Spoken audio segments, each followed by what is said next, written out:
Agustín de Hipona. Cuando pensaba consagrarme por entero a tu servicio, Dios mío, era yo quien quería hacerlo, y yo quien no quería hacerlo. Era yo mismo. Y porque ni quería del todo, ni del todo no quería, luchaba conmigo mismo y me hacía pedazos. Esto lo dijo Agustín de Hipona. Toma y lee, toma y lee, toma y lee.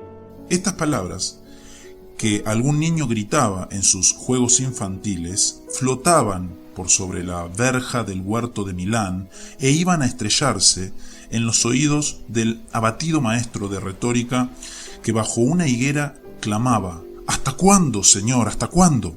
¿Mañana y siempre mañana? ¿Por qué no termina mi inmundicia en este preciso momento? Las palabras que el niño gritaba le parecieron señal del cielo. Poco antes había dejado en otra parte del huerto un manuscrito que había estado leyendo. Ahora se levantó, lo tomó y leyó las palabras del apóstol Pablo. No en glotonerías y borracheras, no en lujurias y lascivias, no en contiendas y envidia, sino vestíos del Señor Jesucristo, y no proveáis para los deseos de la carne. Romanos 13, 13 al 14.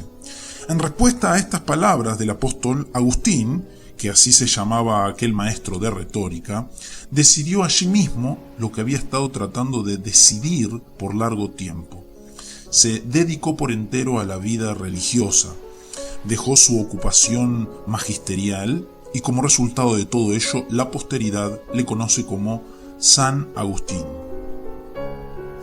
Sin embargo, para comprender el alcance y sentido de aquella experiencia del huerto de Milán, es necesario detenernos a narrar la vida del joven Agustín hasta aquel momento crucial. Agustín nació en el año 354 en la población de Tagaste, en el norte de África. Su padre era un pequeño oficial romano de religión pagana, pero su madre, Mónica, era cristiana ferviente, cuya oración constante por la conversión de su esposo a la postre hallaría respuesta. Agustín no parece haber tenido relaciones muy estrechas con su padre, pues escasamente lo menciona en sus obras, pero Mónica sí supo ganarse su afecto, hasta tal punto que, aún después de grande, buena parte de la vida de Agustín tuvo lugar a la sombra de su madre. En todo caso, ambos padres del joven Agustín sabían que su vástago poseía una inteligencia poco común y por ello se esmeraron en ofrecerle la mejor educación disponible. Con ese propósito en mente, le enviaron primero a la cercana ciudad de Madaura y después a Cartago.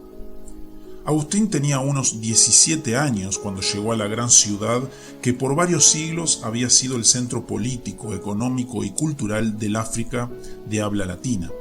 Aunque no parece haber descuidado sus estudios, pronto se dedicó a disfrutar de los diversos placeres que Cartago le ofrecía. Fue allí que conoció a una mujer a quien hizo su concubina y de quien tuvo su único hijo, a Deodato. La disciplina que Agustín estudiaba, la retórica, servía para preparar abogados y funcionarios públicos. Su propósito era aprender a hablar y escribir de modo elegante y convincente, y para nada importaba que lo que se decía fuese cierto o no. Los profesores de filosofía podían preocuparse por la naturaleza de la verdad. Los de retórica se ocupaban solo del buen decir. Por tanto, lo que se suponía que Agustín persiguiera en Cartago no era la verdad, sino solo el modo de convencer a los demás de que lo que decía era cierto y justo. Pero entre las obras de la antigüedad que los estudiantes de retórica debían leer se encontraban las de Cicerón, el famoso orador de la era clásica romana. Y Cicerón, además de orador, había sido filósofo. Por tanto, leyendo una de sus obras, Agustín se convenció de que no bastaba con el buen decir. Era necesario buscar la verdad. Esa búsqueda le llevó ante todo al maniqueísmo. El maniqueísmo era una religión de origen persa, fundada por Mani en la primera mitad del siglo III. Según Mani, la difícil situación humana se debe a que en cada uno de nosotros hay dos principios. Uno de ellos es espiritual y luminoso. El otro, la materia, es físico y tenebroso. En todo el universo hay dos principios igualmente eternos, la luz y las tinieblas.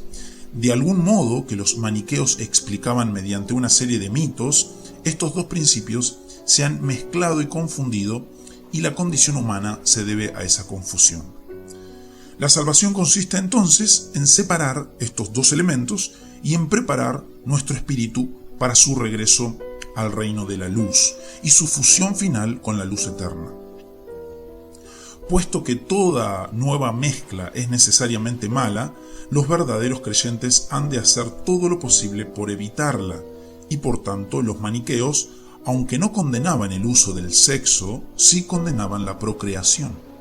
Según Mani, esta doctrina había sido revelada en diversos tiempos a varios profetas, entre quienes se contaban Buda, Zoroastro, Jesús y por último el propio Mani. En tiempos de Agustín, el maniqueísmo se difundía por toda la cuenca del Mediterráneo y su principal medio de difusión era su aureola de ser una doctrina eminentemente racional. Al igual que el gnosticismo en épocas anteriores, el maniqueísmo ahora explicaba sus doctrinas sobre la base de observaciones astronómicas. Además, buena parte de su propaganda consistía en ridiculizar las doctrinas de la Iglesia y particularmente las Escrituras, cuyo materialismo y lenguaje primitivo eran objeto de crítica y de burla. Todo esto parecía responder a las dudas de Agustín, que se centraban en dos puntos. El primero de ellos era que las escrituras cristianas eran, desde el punto de vista de la retórica, una serie de escritos poco elegantes y hasta bárbaros en los que se hace caso omiso de muchas de las reglas del buen decir y en las que aparecía toda una serie de crudos episodios acerca de violencias, violaciones, engaños, etc. El segundo era la cuestión del origen del mal. Mónica le había enseñado que había un solo Dios, pero Agustín miraba en derredor suyo y dentro de sí mismo y se preguntaba de dónde venía todo el mal que había en el mundo. Si Dios era la suprema bondad, no podía haber creado el mal. Y si Dios había creado todas las cosas, no podía ser tan bueno y sabio como Mónica y la Iglesia pretendían. En ambos puntos, el maniqueísmo parecía ofrecerle la respuesta. Las Escrituras, particularmente el Antiguo Testamento, no eran de hecho palabra del principio de la luz eterna. El mal tampoco era producto de ese principio, sino de su contrario, el principio de las tinieblas. Por todas estas razones, Agustín se hizo maniqueo. Pero siempre le quedaban dudas y por ello permaneció por 9 años como mero oyente del maniqueísmo sin tratar de pasar al rango de los perfectos. Cuando en las reuniones de los maniqueos expresaba sus dudas, se le decía que se trataba de cuestiones muy profundas y que el gran sabio maniqueo, un tal Fausto, le respondería. Cuando por fin llegó la tan ansiada visita, Fausto resultó ser un fatuo cuya ciencia no era mayor que la de los otros maestros del maniqueísmo. Desilusionado, Agustín decidió llevar su búsqueda de la verdad por otros rumbos. Además, sus estudiantes cartagineses no se comportaban tan bien como él lo hubiera deseado y por tanto decidió probar fortuna en Roma. Pero los estudiantes romanos, aunque se conducían mejor, no le pagaban y por esa razón se trasladó a Milán, donde estaba vacante una posición como maestro de retórica. En Milán, Agustín se hizo neoplatónico. El neoplatonismo era una doctrina muy popular en esa época. Puesto que no podemos describir aquí toda esa filosofía, baste decir que el neoplatonismo era tanto una doctrina como una disciplina. Se trataba de llegar a conocer el uno inefable, del cual provenían todas las cosas, mediante una combinación de estudio y contemplación mística, cuyo resultado final era el éxtasis. En contraste con el maniqueísmo, el neoplatonismo creía que había un solo principio, del cual provenía toda realidad, mediante una serie de emanaciones, como los círculos concéntricos que se producen en una piscina al caer una piedra. Las realidades que se aproximan más a ese uno son superiores y las que más se alejan de él son inferiores. El mal no proviene entonces de un principio distinto del uno inefable, sino que consiste en apartarse de ese uno y dirigir la mirada y la intención hacia la multiplicidad infinita del mundo material. Todo esto servía de respuesta a una de las viejas interrogantes de Agustín, es decir, la cuestión del origen del mal. Desde esta perspectiva, era posible afirmar que un solo ser de infinita bondad era la fuente de toda la creación, sin negar el mal que hay en ella. Además, el neoplatonicismo le ayudó a Agustín a concebir a Dios y el alma en términos menos materialistas que los que había aprendido de los maniqueos. Quedaba todavía la otra duda: ¿cómo podían las escrituras, con su lenguaje rudo y sus historias de violencias y rapiñas, ser palabra de Dios? Fue aquí que apareció en escena Ambrosio de Milán. Como maestro de retórica, Agustín fue a escuchar la predicación del famoso obispo. Su propósito no era oír lo que Ambrosio decía, sino cómo lo decía. Si Ambrosio tenía tanta fama de buen orador, esto tenía que deberse a su uso de la retórica. Por tanto, por motivos puramente profesionales, Agustín fue a la iglesia repetidamente a oír la predicación de Ambrosio. Sin embargo, según le oía, iba prestándole menos atención al modo en que el obispo organizaba sus sermones y más a lo que decía en ellos. Ambrosio utilizaba el método alegórico en la interpretación de muchos de los pasajes en los que Agustín había encontrado dificultades. Puesto que ese método era perfectamente aceptable en la ciencia retórica de la época, Agustín no podía ofrecer objeción alguna, pero lo que Ambrosio estaba haciendo, aún sin saberlo, era mostrarle al maestro de retórica la riqueza y el valor de las escrituras.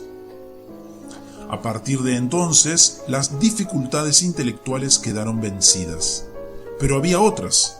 Agustín no iba a hacerse cristiano a medias. Si decidía aceptar la fe de su madre, lo haría de todo corazón y le dedicaría la vida entera.